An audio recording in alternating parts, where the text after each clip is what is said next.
Tere õhtust, head vaatajad! Põhja-Korea president Kim Il-sung suri eile Pjöngjanis südamerabandusse. 82-aastane president oli Põhja-Korea eesotsas alates 45. aastast, kui Korea poolsaar 2 riigiks jagunes. Kim Il-sungi matusetseremoonia toimub 17. juulil ja see päev on Põhja-Koreas kuulutatud leinapäevaks.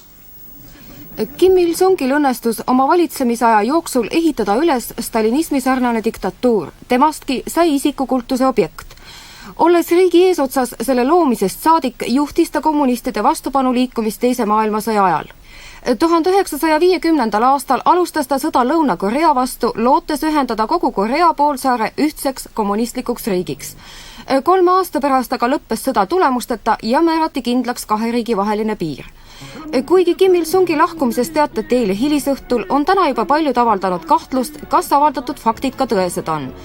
Pidi ta ju 2 nädala pärast minema esimesele Põhja- ja Lõuna-Korea tippkohtumisele, samas jäid nüüd pooleli USA ja Põhja-Korea läbirääkimised, mille eesmärk oli Pjöngjangi tuumarajatiste avamine rahvusvahelistele tuumainspektoritele. Kim Il-sungi surm on tekitanud palju küsimusi. Juba mõnda aega on kõneldud riigi sisemisest ebastabiilsusest, nüüd on riigile vaja valida uus president.